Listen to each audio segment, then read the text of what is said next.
कर्म चार प्रकार के होते हैं। एक कर्म जिनसे यहां भी सुख मिले और परलोक में सुख मिले।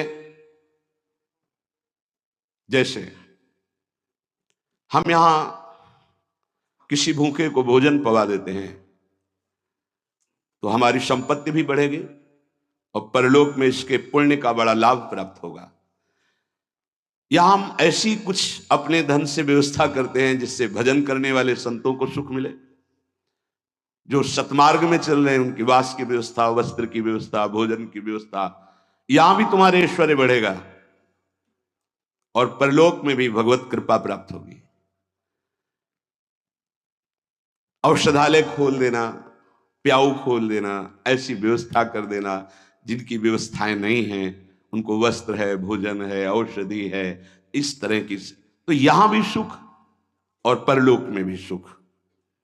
पर ध्यान रहे, पोस्टर बैनर नहीं होना चाहिए। अगर आपने कहीं छपवा दिया या अपनी जबान से कह दिया तो उसका प्रभाव क्षीण हो जाता है। तो ये ध्यान रखो, जिनमें यहां भी सुख मिले और परलोक में सुख मिले उसे सत्कर्म कहते हैं। सत्कर्म गुप्त होना चाहिए, पर अभिमान गुप्त होने नहीं देगा, पक्का।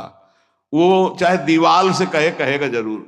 ये अंदर देख लेना, फूलन आएगी, कहना कुछ तो ऐसा कि बाद में संत पाएंगे, पहले ही परिक्रमा मार्ग में बोर्ड लग जाता है, आज यहाँ 100 संत सेवा और अमुक जिले के अमुक अमुक अमुक ऐसे।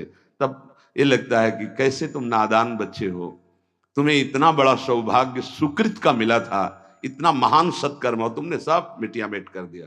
ये कर्म तभी परलोक में आपको मिलेगा जब यहां आप गुप्त रखें। दूसरा मतलब पहला है जो इस लोक और परलोक दोनों में सुख प्रदान करे, वो ऐसे धार्मिक सत्कर्म। दैन्यता की मूर्ति, साधुता अपने आप आ जाएगी जब आप ऐसा समर्पण करेंगे। कितने ऐसे, एक नहीं कितने ऐसे जिनको ये है नहीं कि हमारी जानकारी कोई कि हम कुछ सेवा करते हैं। अहम को पुष्टता चाहिए। इस लोक परलोक में यदि अपने कर्म का जो सुकृत है तो भगवान से प्रार्थना करो कि कोई न जान पावे, ऐसा कार्य करो, तो वो आपको इस लोक और परलोक दोनों में उन्नति प्रदान करेगा। दूसरा, जिनमें यहां भी दुख और परलोक में भी दुख। पहला, यहां भी सुख और परलोक में सुख। दूसरा है यहां भी दुख और परलोक में दुख। परिस्त्री गमन, जो दूसरे माताओं के साथ, बहनों के साथ व्यभिचार करते हैं, यहां भी दुख और परलोक में दुर्गति। अगर गृहस्थ हो तो एक पत्नी जो आपने पानी ग्रहण किया है, बस।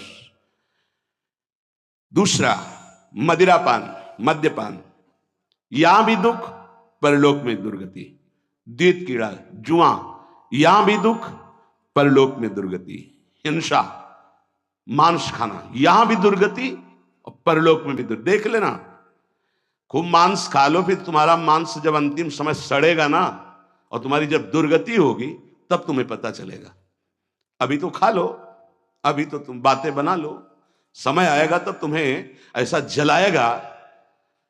कभी कभी ऐसा लगता है कि ये मानो दे केवल संत कृपा से ही लाभ ले सकता, अन्यथा नहीं ले सकता। ये कोई पक्षपात की बात नहीं।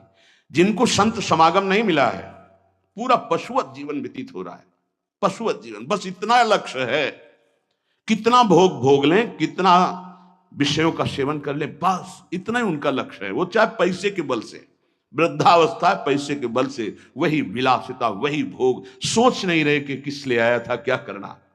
यहां भी दुख और वहां भी दुख।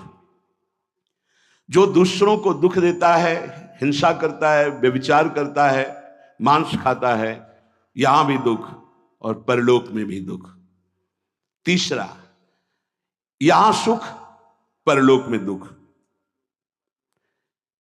जो कर्जा ले लिया, वापस नहीं किया, कई तरह के ऐसे दूसरों को लूटने वाले, दूसरों के नाना प्रकार से सुख चुराने वाले जो लोग हैं, वो यहां सुख का अनुभव करने के लिए करते हैं।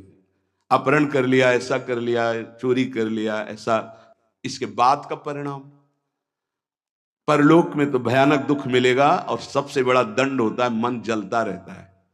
कोई भी अधर्म करने वाला मन कभी प्रसन्न नहीं रह सकता, निर्भय नहीं रह सकता। वहीं संत निर्भय रह रहे और वो भयभीत है, प्रतिपल अस्त्र बांधे हुए। जो यहां भोग प्रधान